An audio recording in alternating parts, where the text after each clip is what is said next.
इस वक्त हमारे साथ बातचीत करने के लिए पूर्व केंद्रीय मंत्री और भारतीय जनता पार्टी के वरिष्ठ नेता रविशंकर प्रसाद हैं। Sir, MK. स्टालिन के बेटे उदयनिधि स्टालिन ने जिस तरह से सनातन धर्म को लेकर विवादित बयान दिया, अपमान किया और उसके बाद सफाई देते हुए कहा कि तोड़ मड़ोड़ कर बयान को पेश किया जा रहा है मीडिया में, क्या कहेंगे सर इसमें? उनका अखबार मेरे पास है, वो अपने बयान पर कायम है। उन्होंने क्या कहा, डेंगू मलेरिया जैसी रोग को हटाना जरूरी है, उसी प्रकार से सनातन धर्म को हटाना जरूरी है। ये तो बहुत शर्मनाक बात है ना। उनके दादाजी भी एक बार इसी तरह से अपमान किया था, तो हमने सवाल पूछा था राम सेतु के प्रकरण में। उन्होंने कहा था कि प्रभु राम किस इंजीनियरिंग कॉलेज में पढ़े थे। हमने कहा क्या कि दूसरे धर्म के देवी देवता के बारे में इस तरह की बात आप कर सकते हैं? यही सवाल मुझे उदयनिधि से पूछना है। क्या इस्लामिक पंथ या क्रिश्चियन पंथ आस्था के देवी देवता के बारे में आप इतनी हल्की घटिया बातें करेंगे और आपको करने दिया जाएगा? कृपया करके सनातन के संस्कार जो भारत की सभ्यता का मूल केंद्र है, उस पर इस तरह की घटिया बातें नहीं करें। राहुल गांधी क्यों खामोश है? ममता जी क्यों खामोश है? खड़गे जी क्यों खामोश है? नीतीश कुमार क्यों खामोश है? तेजस्वी यादव पिताजी को लेकर गए थे ना सिद्धि विनायक के दर्शन कराने। क्या मतलब है इसका? मोटी बात जान लें, सैकड़ों वर्षों का इस्लामिक राज तो सनातन की जड़ों को कमजोर नहीं कर सका। ठीक है सर, कई लोग उनके समर्थन में उतरे हैं। खासकर अगर बात करें ओपोजिशन के जो अलायंस है इंडिया, उनके तरफ से कोई ठोस बयान इसको कंडेम करते हुए नहीं आया। सवाल तो आपसे पूछने के लिए आपको बात कह रहा हूं जी। और मुझे छोटे मोटे से बात नहीं करनी है। सोनिया गांधी क्यों खामोश है? राहुल गांधी क्यों खामोश है? मिस्टर खड़गे क्यों खामोश है? नीतीश कुमार क्यों खामोश है? लालू प्रसाद क्यों खामोश है? तेजस्वी यादव क्यों खामोश है? ममता जी क्यों खामोश है? जो बड़े लोग हैं ना, ये हैं बड़े सवाल। तो मैं आपसे यही कहूंगा कि न इस्लाम सनातन को कमजोर कर सका, न अंग्रेज कमजोर कर सके। आप किस खेत की मूली हैं? सनातन का अपमान नहीं सहेगा हिंदुस्तान। ठीक। और इसी खबर पर हमारे साथ बिहार से हमारे वरिष्ठ सहयोगी प्रकाश जी जुड़ गए हैं। प्रकाश जी, पूरे देश में ये गुस्सा देखा जा रहा है स्टालिन के बयान पर, बिहार में क्या कुछ देखने को मिल रहा है?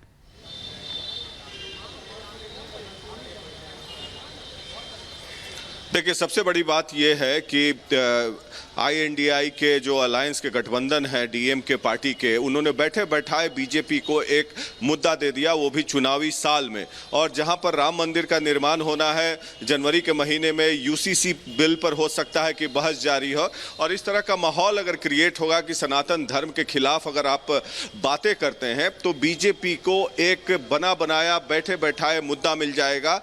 और इन लोगों के पास जो बिहार के नेता हैं, RJD के, JDU के लालू यादव, नीतीश कुमार या ममता बनर्जी, जैसा कि रविशंकर प्रसाद बोल रहे थे, इन लोगों के पास कोई बातें नहीं होंगी। और इसका ट्रिकल डाउन इफेक्ट ग्राउंड पे होता है, जो हम लोग एज रिपोर्टर्स देखते हैं कि इसका व्यापक प्रभाव पड़ता है और जिससे राजनीतिक फायदा सीधे बीजेपी को होगा। तो इसे कहते हैं अपने पैर पर सीधे कुल्हाड़ी मारना और बीजेपी को एक मुद्दा दे देना। और यहाँ पर बिहार में भी नेताओं ने प्रतिशोध किया, विरोध किया और विरोध प्रदर्शन किया, वो भी हनुमान मंदिर, जो पटना का ऐतिहासिक हनुमान मंदिर है, वहाँ पर जाकर। और ये एक चुनावी मुद्दा बनता जाएगा। इस तरीके से जितने भी आप बातें करेंगे उल्टा पुल्टा, क्योंकि माहौल देश में कुछ अलग तरह का है, लोग उसी तरह की बात करते हैं। अब काशी कॉरिडोर की बात हो रही है, राम मंदिर निर्माण की बात हो रही है, सोमनाथ की बात हो रही है। ऐसे माहौल में अगर स्टालिन के बेटे जो कि मंत्री भी हैं, वो ऐसा मुद्दा देंगे तो देश में चर्चा का विषय होगा और एक राजनीतिक लाभ बीजेपी को जरूर मिलेगा। बैक टू यू जी। बहुत शुक्रिया जुड़ने के लिए और जानकारियां देने के लिए। और इस बीच एक और बड़ी खबर इसी से जुड़ी दर्शकों को बता दें। उदयनिधि के बयान पर अनुराग ठाकुर ने बयान दिया। उन्होंने कहा कि हिंदुओं का अपमान कर रहा है INDIA, हिंदुओं से माफी मांगे घमंडिया गठबंधन। ये बड़ी बात कही है अनुराग ठाकुर ने। लगातार उदयनिधि स्टालिन के बयान के बाद सवाल भी पूछे जा रहे हैं, माफी की मांग की जा रही है, लेकिन मृदुल, स्टालिन जो है अपने बयान पर कायम है, जरा भी अफसोस नहीं। घमंडिया गठबंधन के घमंडियों, तुम और तुम्हारे मित्र रहे ना रहे, सनातन था, सनातन है और सनातन रहेगा। ये बार बार प्रयास घमंडिया गठबंधन के एक के बाद दूसरे नेता ने किया है हिंदुओं पर वार करने का, चाहे वो शब्दों से हो, बम से हो, या उनको कुचलने की बात हो। रामनामी का जुलूस अगर बंगाल में निकलता है तो बम और गोली चलाई जाती है। बिहार में रामायण पर और मां सीता पर अपशब्द कहने वाले और यूपी में ये घमंडिया गठबंधन के नेता नहीं थकते। हिंदू आतंकवाद कहने की होड़ कांग्रेस में एक के बाद दूसरे नेता की लगी है। आखिर इनकी मंशा और मानसिकता क्या है?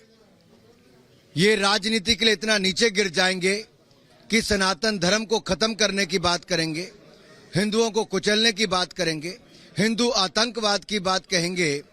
ये दिखाता है कि ये ध्रुवीकरण करके राजनीतिक लाभ उठाना चाहते हैं, लेकिन देश की जनता इनका असली चेहरा जानती है, इनको सही ठिकाने पर पहुंचाएगी।